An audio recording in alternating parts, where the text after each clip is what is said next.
ರಾಜಕುಮಾರ ಧ್ರುವನು ನಾರದರಿಂದ ತಾನು ಭಕ್ತಿ ಸೇವೆಗೆ ಪಾಲಿಸಬೇಕಾದ ನಿಯಮವನ್ನು ಮತ್ತು ತನ್ನ ಹೃದಯದಲ್ಲಿಟ್ಟು ಧ್ಯಾನಿಸಬೇಕಾದ ಸುಂದರ ರೂಪವನ್ನು ಮಂತ್ರೋಪದೇಶವನ್ನು ಪಡೆದು ತನ್ನ ಗುರುವಾದ ಅವರಿಗೆ ಪ್ರದಕ್ಷಿಣೆ ಮಾಡಿ ನಮಸ್ಕರಿಸಿದನು. ಆಮೇಲೆ ಭಗವಾನ್ ಶ್ರೀಕೃಷ್ಣನ ಚರಣ ಕಮಲಗಳ ಹೆಜ್ಜೆ ಗುರುತುಗಳಿಂದ ಸದಾ ಅಲಂಕೃತವಾಗಿ ವಿಶೇಷವಾಗಿ ಮಂಗಲಕರವಾದ ಮಧುವನದತ್ತ ಹೊರಟನು. ಇತ್ತ ನಾರದರಿಗೆ ರಾಜ ಉತ್ತಾನಪಾದನು ಹೇಗಿದ್ದಾನೆಯೋ ನೋಡಬೇಕೆಂದೆನಿಸಿ ಅರಮನೆಯತ್ತ ಧಾವಿಸಿದರು. ರಾಜ ಸೂಕ್ತವಾದ ರೀತಿಯಲ್ಲಿ ಅವರನ್ನು ಬರಮಾಡಿಕೊಂಡನು. ಗೌರವಪೂರ್ವಕವಾಗಿ ವಂದಿಸಿ ಅವರನ್ನು ಸತ್ಕರಿಸಿದನು. ಹಿತವಾದ ಆಸನದಲ್ಲಿ ಕುಳಿತು ನಾರದರು ಮಾತನಾಡತೊಡಗಿದರು. ರಾಜನೇ, ನಿನ್ನ ಮುಖವೇಕೆ ಬಾಡಿದೆ? ಯಾವುದೋ ವಿಷಯದಿಂದ ನೀನು ಚಿಂತಾಕ್ರಾಂತನಾದಂತೆ ಕಾಣುತ್ತಿದ್ದೀಯೇ? ನಿನ್ನ ಧರ್ಮದಲ್ಲಿ ಏನಾದರೂ ಅಡೆತಡೆ ಉಂಟಾಯಿತೆ ಎಂದು ಕೇಳಿದರು. ರಾಜನು ನಾರದರ ಬಳಿ ಮಾತನಾಡತೊಡಗಿದನು. ಬ್ರಾಹ್ಮಣೋತ್ತಮರೇ, ನನಗೆ ನನ್ನ ಪತ್ನಿಯ ಗೀಳು ಹಿಡಿದಿದೆ. ಎಷ್ಟು ಪತಿತನಾಗಿದ್ದೇನೆ ಎಂದರೆ, ಕೇವಲ 5 ವರ್ಷ ಬಾಲಕನಾದ ನನ್ನ ಮಗನನ್ನು ಮತ್ತು ಅವನ ತಾಯಿಯನ್ನು ನಾನು ಬಹಿಷ್ಕರಿಸಿಬಿಟ್ಟಿದ್ದೇನೆ. ಈಗ ಅವನು ಎಷ್ಟು ಅಪಾಯದಲ್ಲಿದ್ದಾನೋ ಎಂದು ಕಳವಳಪಡುತ್ತಿದ್ದೇನೆ. ಈಗ ಅವನಿಗೆ ರಕ್ಷಣೆ ಇಲ್ಲ. ಅವನಿಗೆ ತುಂಬಾ ಹಸಿವೆಯಾಗಿರಬಹುದು. ಕಾಡಿನಲ್ಲಿ ಎಲ್ಲೋ ನೆಲದ ಮೇಲೆ ಬಿದ್ದುಕೊಂಡಿರಬಹುದು. ತೋಳಗಳು ಮೇಲೆ ಬಿದ್ದು ಅವನನ್ನು ತಿಂದು ಬಿಡಲು ಪ್ರಯತ್ನಿಸುತ್ತಿರಬಹುದು. ಅಯ್ಯೋ, ನಾನು ಹೇಗೆ ಸೋತು ಹೆಂಡತಿಯ ಕೈವಶವಾಗಿ ಬಿಟ್ಟೆ ನೋಡಿ.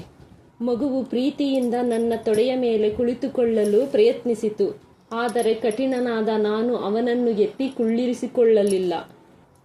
ನಾನೆಷ್ಟು ಕಠಿಣ ಹೃದಯದವನೆಂದು ನೀವೇ ಊಹಿಸಿಕೊಳ್ಳಬಹುದು.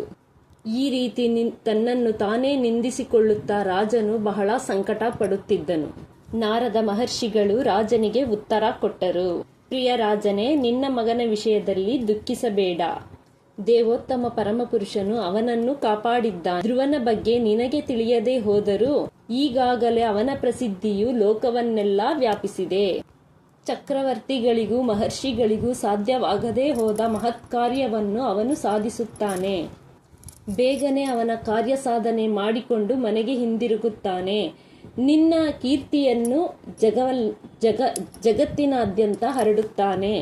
ಮಹರ್ಷಿಗಳ ಮಾತನ್ನು ಕೇಳಿ ರಾಜ ಉತ್ತಾನಪಾದನು ತನ್ನ ರಾಜ್ಯಭಾರಕ್ಕೆ ಸಂಬಂಧಿಸಿದ ಎಲ್ಲಾ ಕೆಲಸವನ್ನು ನಿಲ್ಲಿಸಿಬಿಟ್ಟರು. ತನ್ನ ಮಗನ ಬಗೆಗೆ ಆಲೋಚನೆ ಮಾಡುತ್ತಾ ಇದ್ದು ಬಿಟ್ಟರು. ಇತ್ತ ಧ್ರುವನು ಮಧುವನಕ್ಕೆ ಬಂದವನೇ ಯಮುನೆಯಲ್ಲಿ ಸ್ನಾನ ಮಾಡಿದನು. ರಾತ್ರಿ ಇಡೀ ಉಪವಾಸವಿದ್ದು ಬಹು ಜಾಗರೂಕತೆಯಿಂದ ಎಚ್ಚರವಾಗಿದ್ದು ರಾತ್ರಿಯನ್ನು ಕಳೆದನು. ನಾರದ ಮಹರ್ಷಿಗಳ ಉಪದೇಶದಂತೆ ದೇವೋತ್ತಮ ಪರಮಪುರುಷನನ್ನು ಪೂಜಿಸುವುದರಲ್ಲಿ ನಿರತನಾದನು.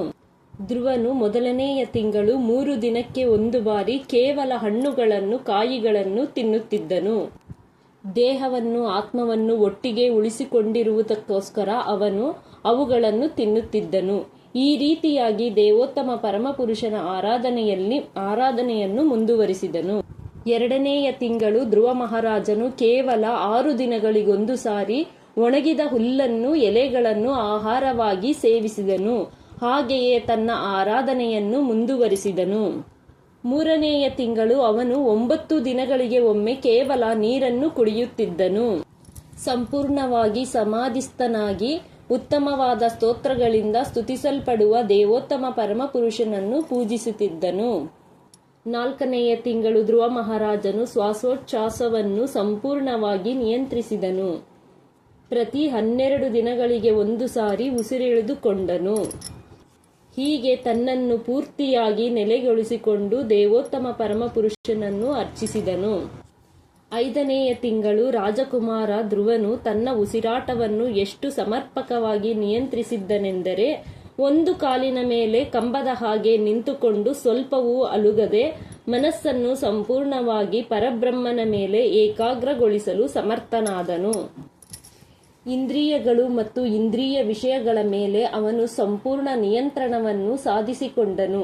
ಈ ರೀತಿಯಾಗಿ ಬೇರೆ ಯಾವ ಕಡೆಗೂ ಹರಿಯದಂತೆ ದೇವೋತ್ತಮ ಪರಮಪುರುಷನ ರೂಪದ ಮೇಲೆ ತನ್ನ ಮನಸ್ಸನ್ನು ಕೇಂದ್ರೀಕರಿಸಿಕೊಂಡನು.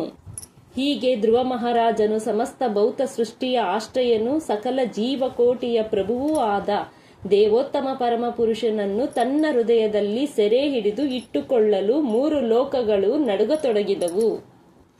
ರಾಜಕುಮಾರನಾದ ಧ್ರುವನು ಒಂದೇ ಸಮನೆ ಒಂಟಿ ಕಾಲಿನ ಮೇಲೆ ಸ್ಥಿರವಾಗಿ ನಿಂತಿದ್ದುದರಿಂದ ಅವನ ಹೆಬ್ಬೆರಳಿನ ಭಾರವು ಅರ್ಧ ಭೂಮಿಯನ್ನೇ ಕೆಳಕ್ಕೆ ನೂಕಿತು.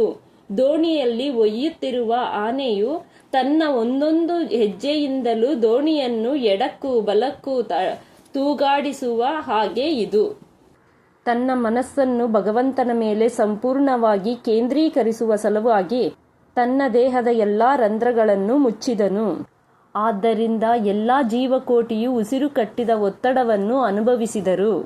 ತಮ್ಮದೇ ಉಸಿರು ನಿಂತು ಹೋಗುತ್ತಿರುವ ಹಾಗೆ ಏನಾಗುತ್ತಿದೆ ಎಂದು ತಿಳಿಯದೆ ಎಲ್ಲಾ ದೇವಾನುದೇವತೆಗಳು ಭಗವಾನ್ ಶ್ರೀಕೃಷ್ಣನ ಬಳಿಗೆ ಓಡಿ ಹೋದರು. ಎಲ್ಲಾ ದೇವತೆಗಳು, ಪ್ರಿಯ ಪ್ರಭುವೇ, ಉಸಿರಾಡಲು ಕಷ್ಟಪಡುತ್ತಿದೆ. ಸಮಸ್ತ ಜೀವಕೋಟಿಯು ಉಸಿರಾಡಲಾಗದೆ ಕಷ್ಟಪಡುತ್ತಿದೆ.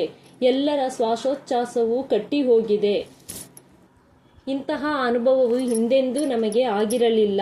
ಈ ಗಂಡಾಂತರದಿಂದ ನಮ್ಮನ್ನು ನೀವೇ ಕಾಪಾಡಬೇಕು ಎಂದು ಭಗವಂತನಲ್ಲಿ ಪ್ರಾರ್ಥಿಸಿದರು.